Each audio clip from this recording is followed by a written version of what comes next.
అనంతపురం జిల్లా కళ్యాణదుర్గంలో సంచలనం సృష్టించిన వృద్ధురాలి హత్య కేసును పోలీసులు ఛేదించారు. ఆన్లైన్ బెట్టింగ్ అప్పులు తీర్చుకోవడానికి వృద్ధురాలిని హత్య చేసి బంగారు నగలు దోచుకున్న నిందితుడిని అరెస్ట్ చేసి నగలను కళ్యాణదుర్గం పోలీసులు స్వాధీనం చేసుకున్నారు. కళ్యాణదుర్గం వడ్డే కాలనీకి చెందిన 24 ఏళ్ల రఘు ఆన్లైన్ బెట్టింగ్లు అప్పులు చేయడంతో గత జూన్ 30న ఒంటరిగా ఉన్న వృద్ధురాలు లక్ష్మీదేవి ఇంట్లోకి వెళ్లి స్టీల్ రాడ్తో ఆమె తలపై దాడి చేసి అనంతరం స్టీల్ కడ్డీతో గొంతులో పొడిచి హత్య చేసినట్లు పోలీసులు తెలిపారు. అనంతరం ఆమె ఒంటిపై ఉన్న సుమారు 2.6 తులాల బంగారు ఆభరణాలు తీసుకుని పరారయ్యాడని వెల్లడించారు. పోలీసులు గాలింపు చర్యలో భాగంగా అదుపులో తీసుకుని విచారణ చేపట్టి నిందితుడిని దగ్గర నుండి బంగారు రికవరీ చేసినట్టుగా తెలిపారు. త్వరితగతిన కేసు ఛేదించి పోలీస్ బృందాన్ని జిల్లా ఎస్పీ అభినందించారు.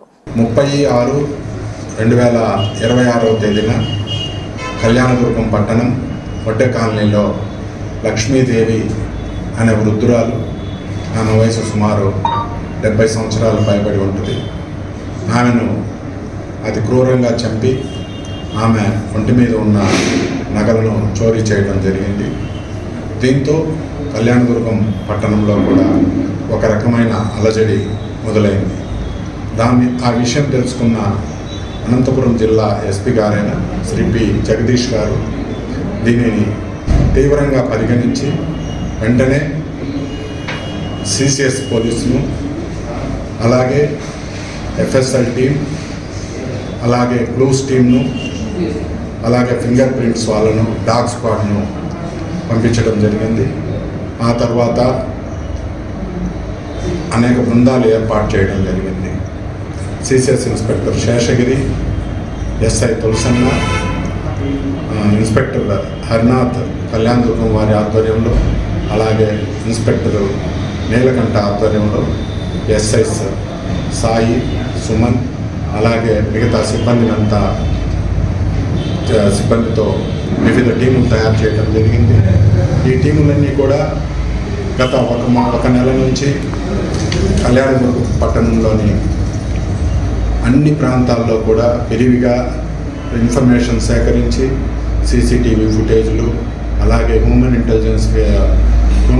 ఇంటెలిజెన్స్ ఉపయోగించి సుమారు 50 మంది దాకా అనుమానితులను వివిధ రకాలుగా అన్ని కోణాల్లో దర్యాప్తు చేసి ఈ దినం ఉదయం 10:30 గంటల ప్రాంతంలో రాబడిన సమాచారం మేరకు హిందూపూర్ రోడ్లోని కొల్లాపురమ్మ గుడి దగ్గర రఘు అనే అబ్బాయిని అరెస్టు చేయడం జరిగింది. ఈ అబ్బాయి వయసు సుమారు 24 సంవత్సరాలు ఉంటుంది. ఇతను బిఎస్సి కంప్యూటర్స్ చదువుకున్నాడు. ఇతను ఇప్పుడు నిరుద్యోగిగా ఉన్నాడు. ఈ కేసులో మృతురాలైన లక్ష్మీదేవికి వరుసకు మనవడవుతాడు. ఈ అబ్బాయిని పట్టుకొని విచారించడంతో ఇతను తనే నేరం చేసినట్టు ఒప్పుకున్నాడు. అతను దురలవాట్లకు పాల్పడి క్రికెట్ బెట్టింగ్కు వీటికి పాల్పడి అప్పులు కావడంతో ఆ అప్పులు తీర్చుకునే పరిస్థితి లేక ఈ దారుణానికి ఒడిగట్టడం జరిగింది. ఈరోజు అతన్ని అరెస్ట్ చేసినారు. అతన్ని రిమాండ్ నిమిత్తం ఈరోజు పంపుకుంటున్నాం.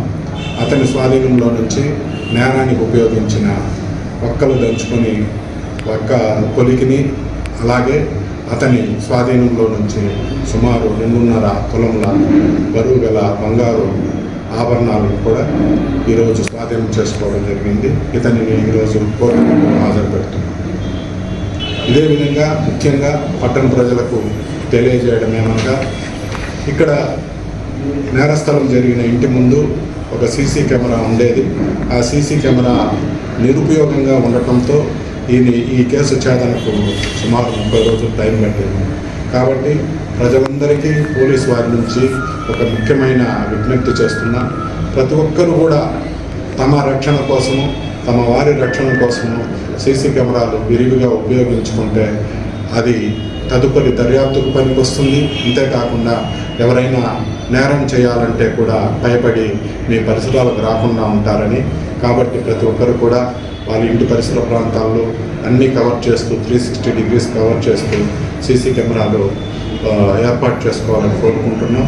ఈ కేసు ఛేదనలో చురుకైన పాత్ర వహించిన మా ఇన్స్పెక్టర్స్ నీలకంఠ, హరినాథ్, ఎస్ఐస్ తులసన్న, సుమన్, సాయి, అలాగే మా సిబ్బందిని మా గౌరవ అనంతపురం జిల్లా ఎస్పీ గారు వారిని అభినందించడం జరిగింది.